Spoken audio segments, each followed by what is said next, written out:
Bueno, saber y creer. En ese tema de agnósticos, teístas y ateos, un ateo intenta librarla diciendo que es diferente el saber del creer. Él dice que los agnósticos, pues más bien es el saber. Ellos dicen que no se sabe si hay o no hay Dios, pero que los ateos y los teístas son una creencia, se basan en el creer. Los ateos creen que no hay y los teístas creen que sí hay. Entonces, según él, pues sí se puede ser ateo y agnóstico, porque no sabe si no hay Dios, pero no cree que haya Dios. Entonces, bueno, yo lo que le decía en primer lugar es que cualquier persona medianamente racional, pues considera que todo saber simplemente es un creer temporal, porque cada vez que tú dices que sabes algo, pues muchas veces, seguramente por experiencia, te darás cuenta que pudiste estar equivocado. Entonces, realmente lo que sabes, pues no es 100% seguro. Básicamente todo lo que tienes son creencias un poco más o menos plausibles, pero son creencias. Entonces, para fines prácticos, el saber no existe, porque todo saber pues simplemente es un creer temporal. Hasta que no se demuestre que es falso o hasta que no se encuentre algo mejor, pues puedes considerar que lo que crees pues es medianamente cierto, medianamente verdadero, medianamente útil. Entonces, a mí no se me hace que este parámetro te sirva de mucho, no puedes diferenciar mucho entre saber y creer, porque básicamente todo lo que cree saber el ser humano, pues justamente es creencia. Entonces, bueno, también le comentaba que obviamente el problema nuevamente no estaba en mí, porque aunque muchos ateos dicen que pues podrían, que no saben si existe Dios, pero cuando argumentas con ellos, pues te das cuenta que ellos creen que sí lo saben. Por ejemplo, alguien ahí decía que estaba, bueno, que declaraba, decía, es que Dios, así lo decía, Dios es un invento que hizo el ser humano por el temor a la muerte. Entonces, él no está creyendo, él ya está haciendo una declaración, él cree que sabe que Dios simplemente es un invento para pues intentar conciliar todo el sufrimiento del ser humano que le da la muerte. Él no está dudando, él no es un agnóstico, no diría eso. Un agnóstico podría decir, bueno, quizá Dios sea un invento humano por temor a la muerte, o quizá mi tesis pseudopsicológica indemostrable sea falsa, y quizá el ser humano sí propone a Dios en base a la observación del cosmos y de su propia vida. Pero eso no te dice un ateo no te dice estas dos opciones. Un ateo te asegura que Dios solo existe, solo se inventó por el temor a la muerte.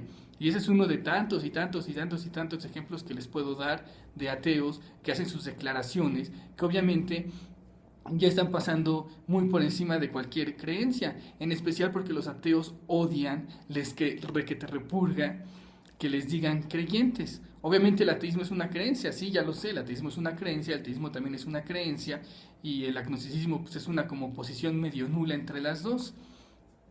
Pero obviamente a los ateos no les gusta que les llamen creyentes. Incluso se llaman a sí mismos los no creyentes. ¿Por qué? Porque ellos creen saber. Ese justamente es el problema. Y también por eso no pueden ser agnósticos. Porque ellos creen que ya tienen un conocimiento de que no hay Dios. Se basan en un montón de argumentos, en un montón de tonterías. Pero pues básicamente bueno, una cosa es que ellos te digan que son agnósticos o que son ateos, pero otra cosa es la verdad. ¿Y cómo encuentras la verdad? Pues cuando debates con ellos, cuando te salen con argumentos como este o como el otro que les puse, de que un ateo decía que una disque ateo agnóstico decía que el simple hecho de pensar en Dios es un ejercicio masturbatorio, pues obviamente él de entrada ya está considerando que es completamente imposible, que no puede existir, que simplemente el hecho de pensarlo, el hecho de intentar explorar por ese ya está mal, o sea, de entrada está mal. Entonces, desde luego, ellos creen tener un saber.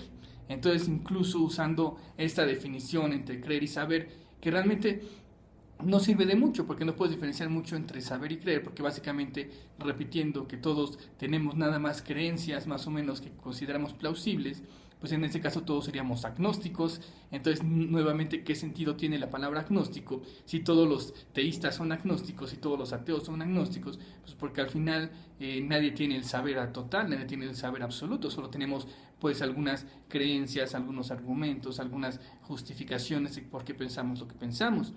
Entonces no tendría caso ni ningún sentido poner la palabra agnóstico. Justamente también en otro video les ponía, bueno, si todos, tanto ateos como teístas, pueden ser agnósticos, entonces ¿qué término usas para una persona pues, que no es ni atea ni es teísta, o sea, que no propone que exista Dios, pero que tampoco lo niega. Entonces, qué término te queda?